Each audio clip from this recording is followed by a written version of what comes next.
This is Melissa Ford-Luckin. Rosalie Petrowski. Susan, Seraph, and Jess. Editors for the Washington Square Review. Washington Square On Air Showcases the poetry and fiction Of the latest edition of LCC's literary journal, the Washington Square Review. read by the poets Authors and editors themselves. expect the unexpected.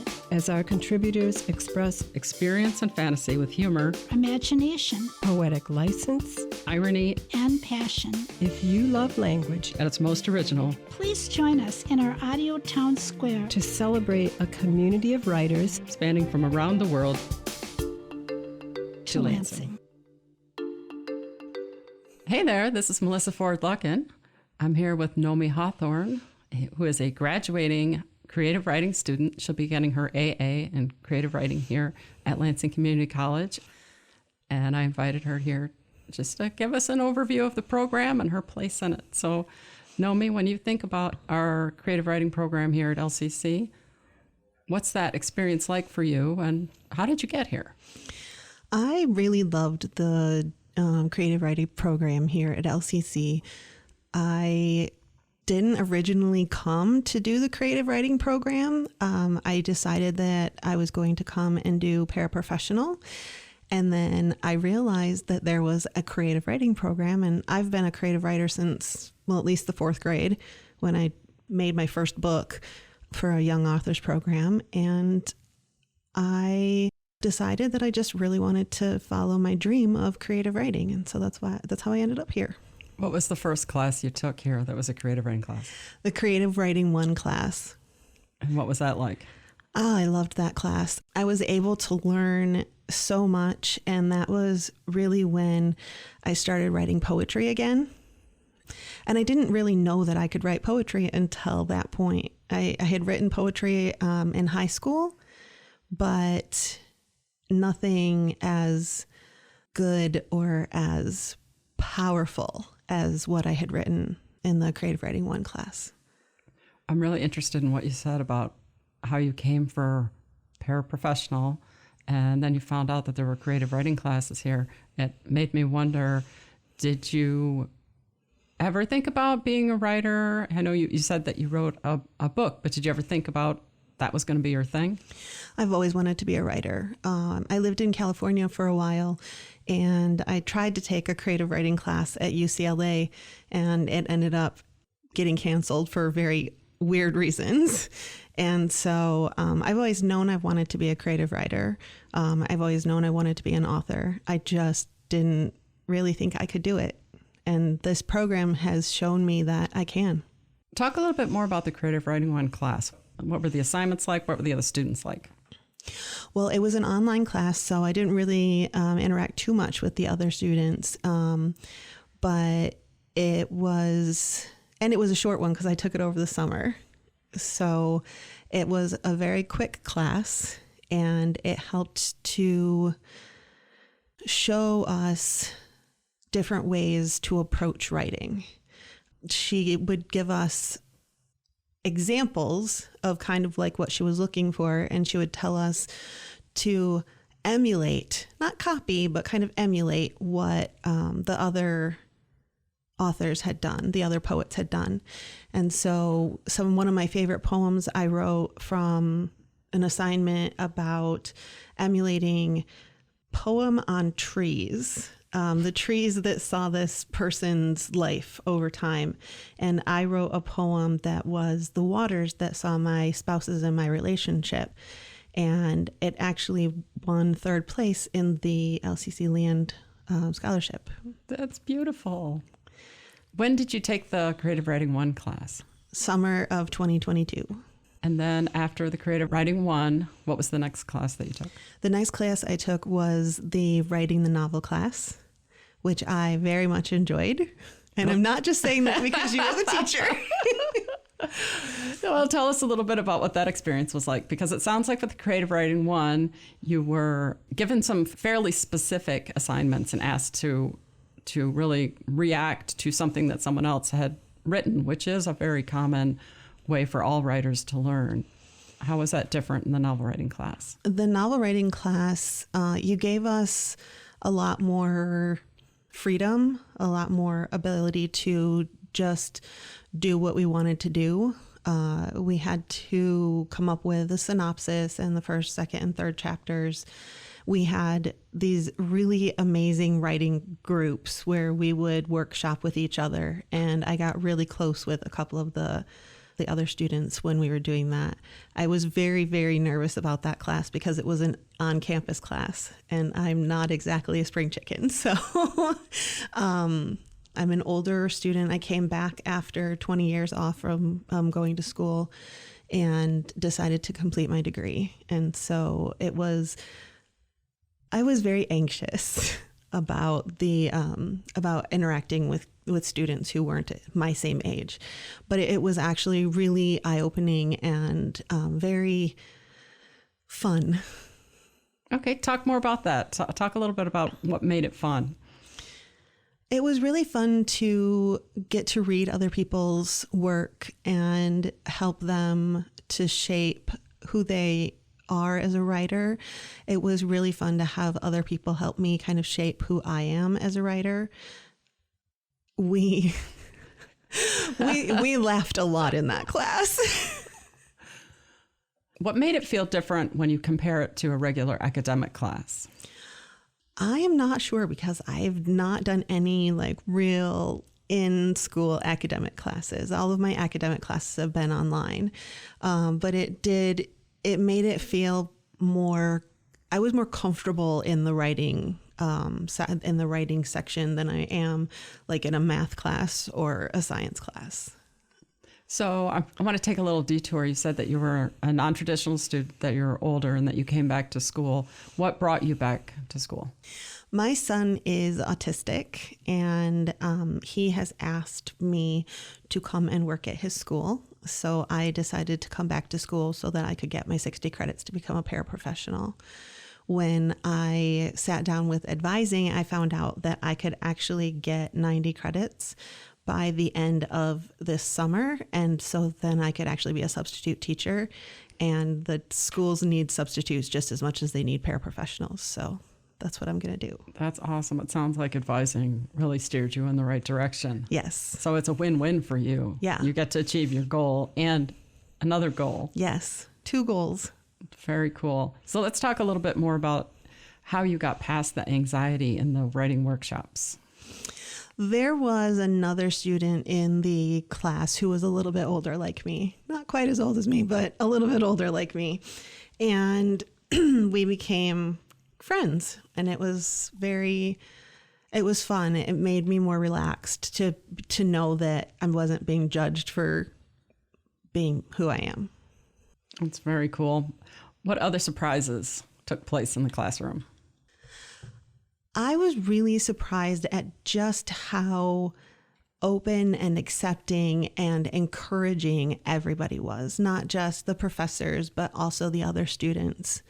It's been a really rewarding experience to get to know some people and be able to have possibly lifelong friendships after this. Yep. Well, since you revealed that I teach the novel writing class, I just would like to add that there are many different genres represented. Within a workshop group, you might have somebody who's writing fantasy and then someone who's writing a mystery, science fiction, horror, romance, literary, a mix-up of all those things. Do you think that that was part of what made it more fun?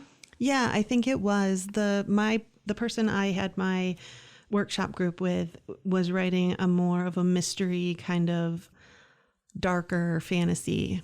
And I write very upbeat, cheerful, everybody ends up happy in the end kind of stories. So it was really interesting to be able to be exposed to other types of writing. Okay, I'd like to read a little piece from your artist statement, which is basically your writing philosophy, and it expresses your purpose for why you write. And then I'll ask you, how does that show up in your work? I write to process my trauma because while in abuse, I felt completely alone. I want to help others feel seen. I want them to know they're not alone and that they can learn how to survive or remove themselves from their situation. I also want to show readers that it is possible to thrive after the abuse? So that shows up in my work in multiple ways. I have written, in our class, the Creative Writing 2 class, I wrote a short story about a girl who is kidnapped and ends up dissociating, which is a very difficult thing to go through. And I want other people to know what it's like, what it feels like, so that they know, oh my goodness, this thing is happening to me. Maybe this is how I can get through it myself. I have also written one full novel and one partial novel. The one that I wrote for the novel writing class, or I'm writing for the novel writing class, is called Fathoms Cove, and it's about a girl who it's in post-apocalyptic world, and she's living on the floor of Lake Superior in a big domed city, and her dad is kidnapped and taken to the surface, which she knows to be incredibly dangerous. And she has to figure out how to not only save him, but also her community. And then I self-published a book in 2020 called Shattered. And it is about a girl who has a narcissistic mother who is pushing her own beliefs and goals on her daughter. And because of that treatment, she ends up with the wrong man, and she ends up pregnant, and she has to figure out for herself over the course of the book what she wants her future to hold and who she's really going to be. You and I were talking before we officially started recording, and I was saying that one of the things that I really appreciate about your work is that it is so human, and it connects with many people who I believe would also want to be writers, but may think that, writing isn't about real life, and that your stories reveal that stories really do come from real life, and that writers are real people. They're not special anointed people that, come from a special walk of life. Talk a little bit about how your family connects with your writing. My family, I did not have the best family life growing up. My dad has very narcissistic tendencies, and I was parentified and covertly abused for the majority of my childhood and into my adulthood. I take a lot of the experiences I had with my family, and I use them as ways to help other people come up with ways that they themselves can figure out how to get out of their abuse, or how to survive it. Right. Very much like what you wrote in your statement. Yeah. You don't want them to think that they're alone. And if I was guessing, I would also say that you don't want them to think that there's, something wrong with them and that they're not part of us. They are part of us. Yeah. And it is completely human to have the experiences that we have had. Right. And your current family, the people that you fill your life with now, they are the most supportive people ever. Talk a little bit about how they fit in with your writing now. Well, my spouse and I are part of the LGBTQ community. My spouse is trans and I am asexual. So I am looking at bringing more attention to the disenfranchisement that we as a community go through. That's wonderful. Talk a little bit about the community and maybe how your writing might fit in there. A lot of the people who are part of the community who we are friends with feel very alone in what they're going through, in what they're seeing. There's a lot of people who, like us, have lost their families because of who we are. And I am just trying to make sure that everybody knows that you can find family. You can make a chosen family, and it will be even better than the family that you were born with.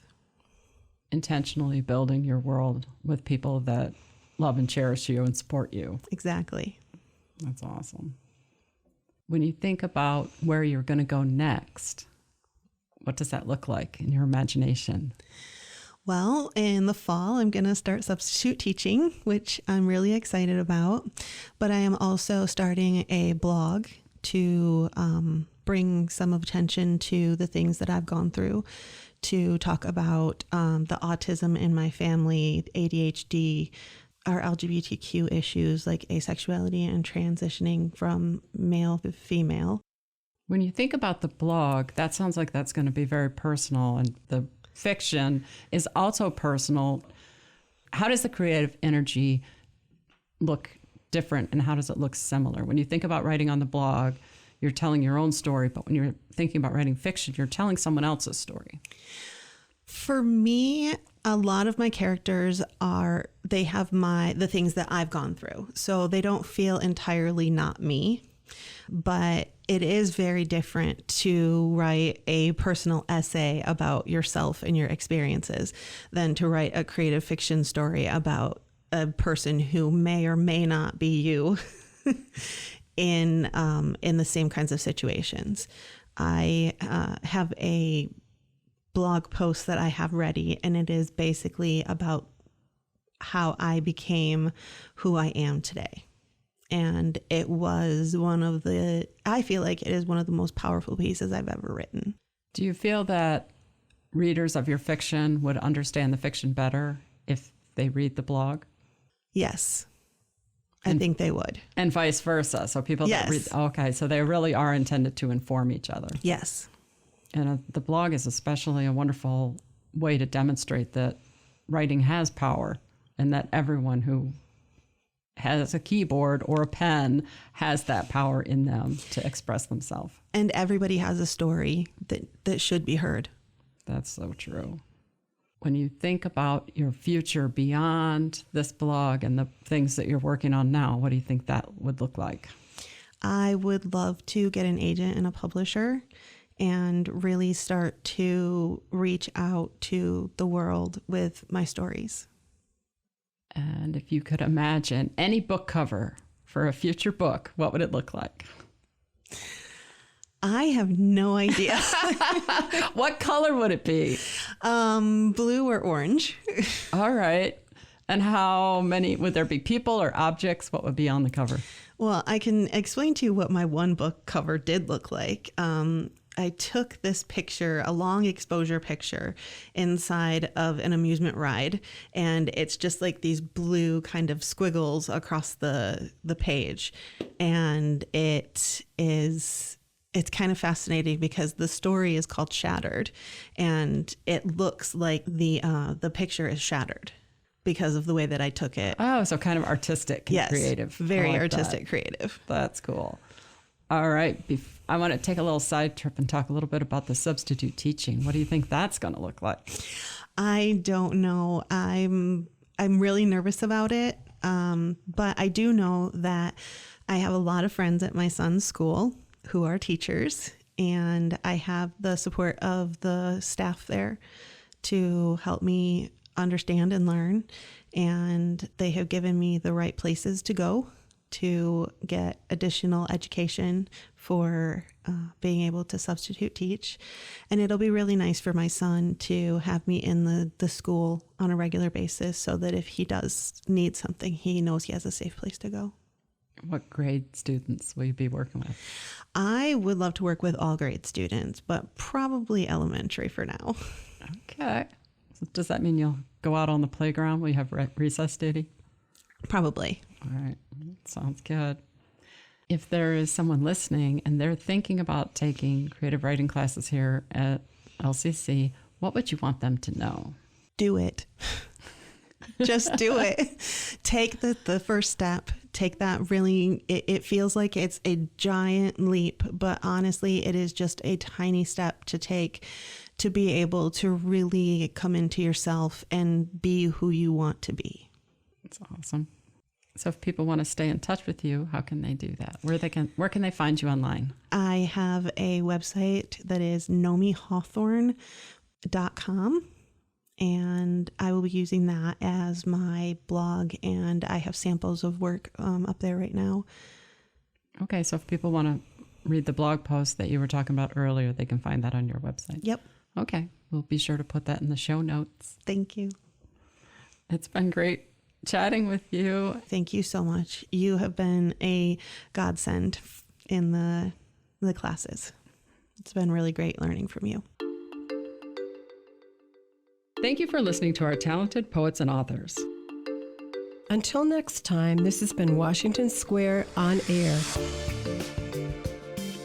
where we showcase selections from Lansing Community College's literary journal, The Washington Square Review, a publication featuring writers from the Great Lakes State across the nation, and around the world.